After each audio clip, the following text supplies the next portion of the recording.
Are you someone who procrastinates doing uncomfortable tasks or activities?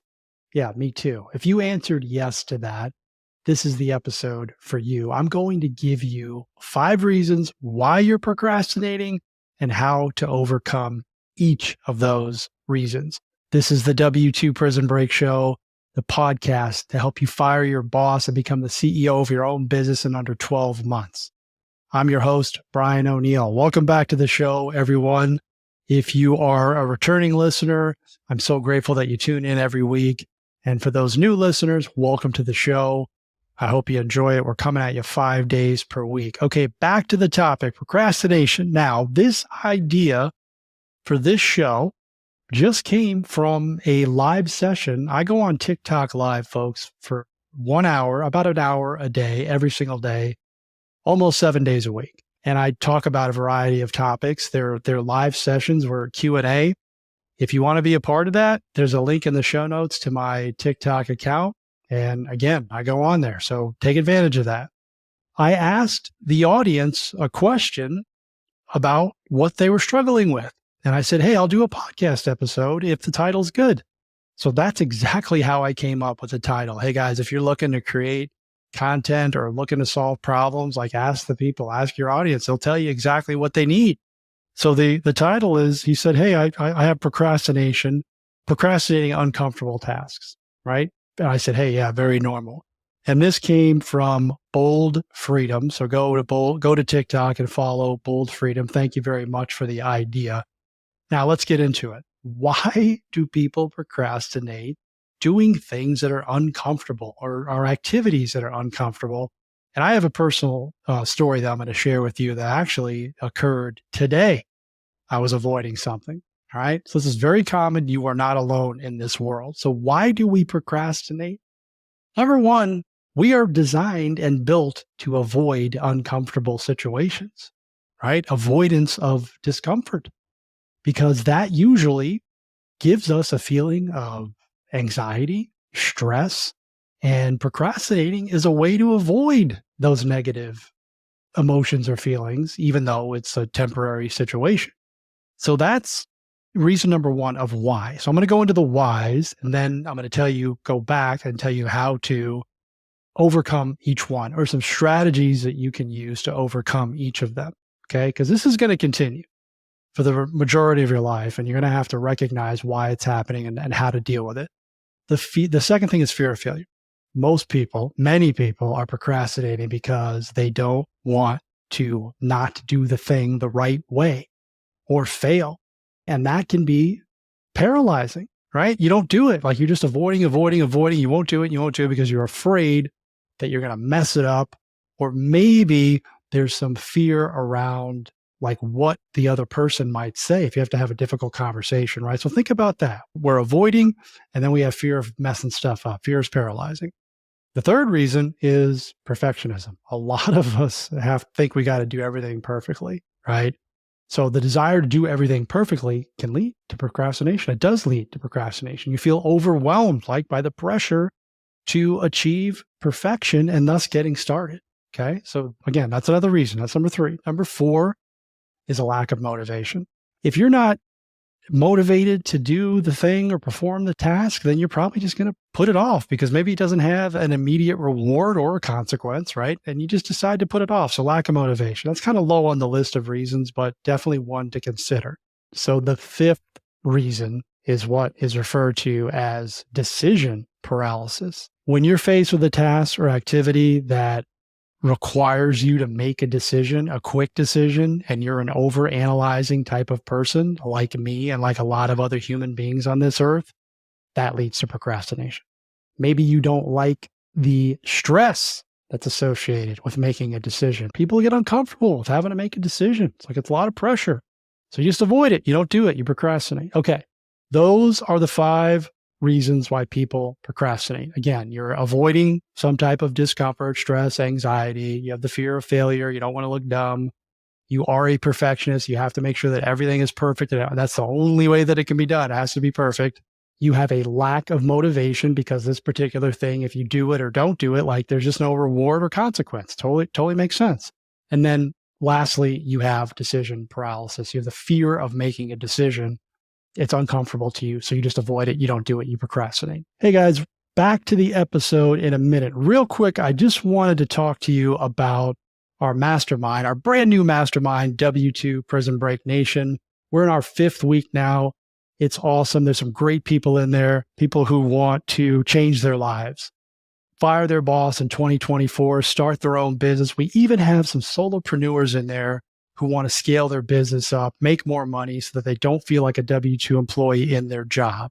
I'm excited of where this group is going to go. We're just at the ground level. We have weekly mastermind calls every single week for about an hour. I bring in an outside expert to talk on a topic every single month. And then you get 2 45-minute one-to-one coaching sessions with me as part of your investment in the mastermind. If you want to learn more, I want you to book a call with me. There's a link in the show notes where you can book a call and I'll tell you all about it. W2 Prison Break Nation. Let's get back to the episode. Okay, now let's get into strategies and tips for each one that will help you the next time you're noticing, number one, that, hey, I'm not doing this. This keeps showing up, procrastinating over and over. I'm going to share a recent example with you of how I was able to overcome this. Okay, so the avoiding of the discomfort. This is big for a lot of people and hard to overcome. And I get it. It's hard to overcome. Like, you got this thing I got to do. And it's like, oh man, I don't know how it's going to turn out, right? It's uncomfortable. I don't want to have that conversation. I don't want to do that thing because it's just outside of my comfort zone.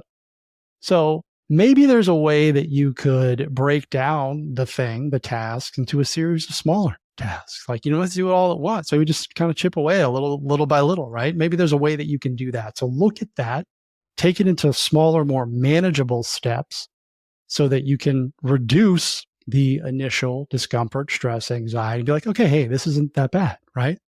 Then you'll be able to complete the activity with less of this avoidance of discomfort situation.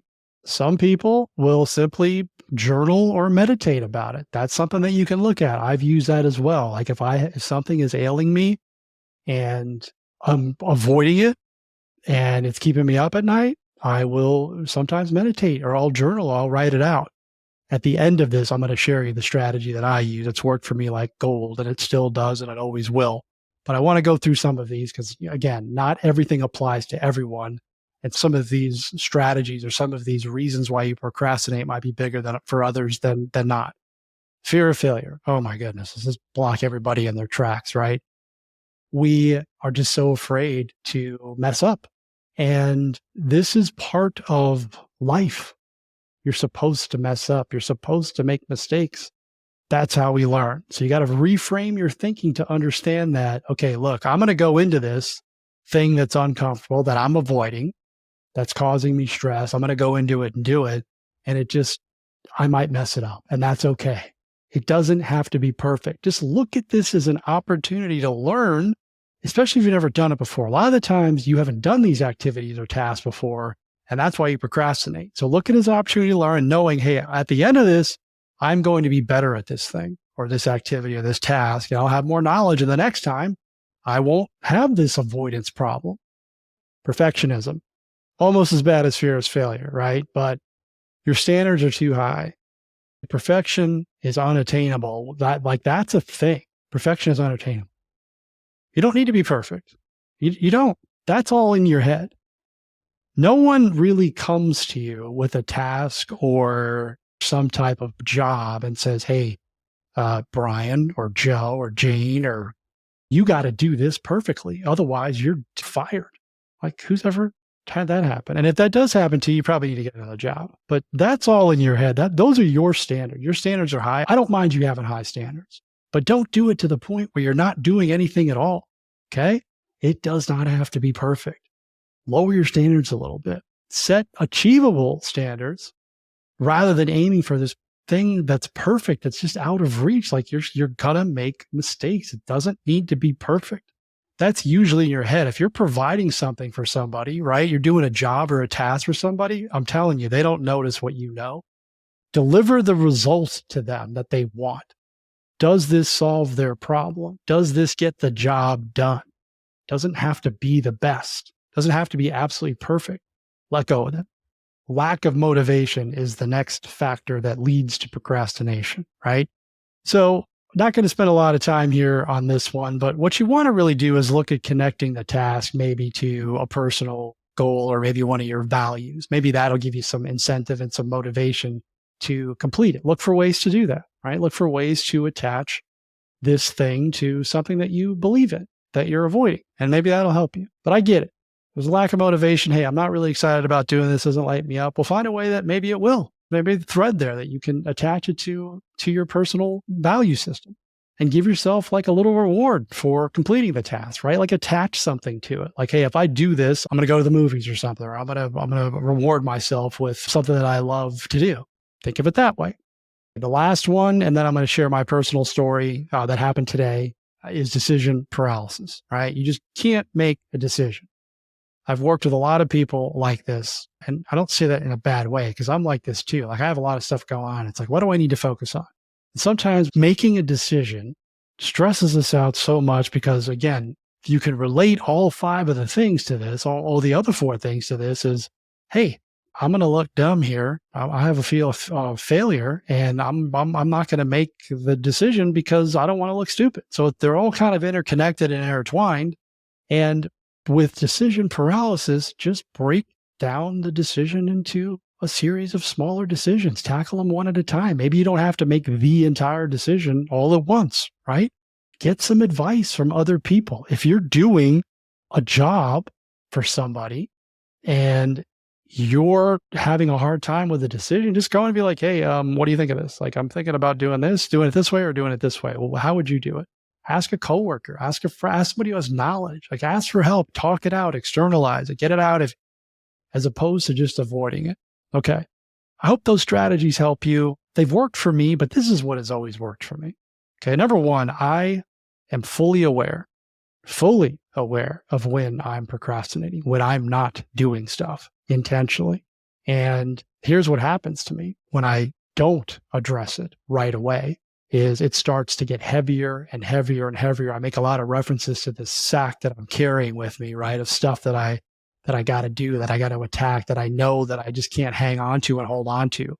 Well, that stuff, that activity that I'm avoiding, that I'm procrastinating on gets added to that sack of stuff. It's already kind of heavy. So you don't want your sack to be too heavy.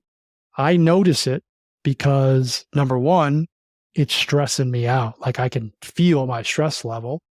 And I usually can't sleep. And I'm thinking about it before I go to bed, and I wake up early and it's on my brain.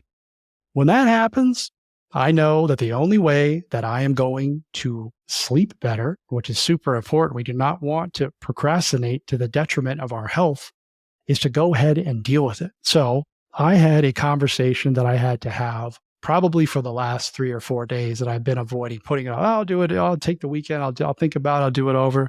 Just avoiding it. I was doing everything in steps 1 through 5, avoiding it because I didn't want the stress of it. And by avoiding it, you compound the stress, which is just kind of comical because you're not doing yourself any favors. You're just making it worse by avoiding it. So for me, the strategy that has always worked best is like, look, this is uncomfortable. It feels uncomfortable. I don't want to do it. Then I tell myself, because of that, that's why you have to do it. You got to run towards your fear. If it's showing up over and over, it's telling you that's your body, that's your brain signaling that you need to do this thing. So I go ahead and do it. I had the conversation. It was unpleasant, but it wasn't nearly as bad as I had made it out to be in my head over the last 3 to 4 days. And that has usually always been the case for anything that I've had to do like that, doing the task, attacking it, or having the conversation with somebody, anything that I've been avoiding and procrastinating on. I want you to take that strategy. Use all the things that I mentioned in the show today, but I want you to take that one strategy that I use, personal experience, and just run towards your fear. Just remember that. If it's keeping you up at night, you got to run towards it. You got to deal with it head on. It's not going away. It's not going to go away. It's going to get worse and worse and worse, and it's only going to make you more stressed out. So you got to break that cycle. I appreciate you tuning in. I'll see you tomorrow for the next episode. Make it a great day.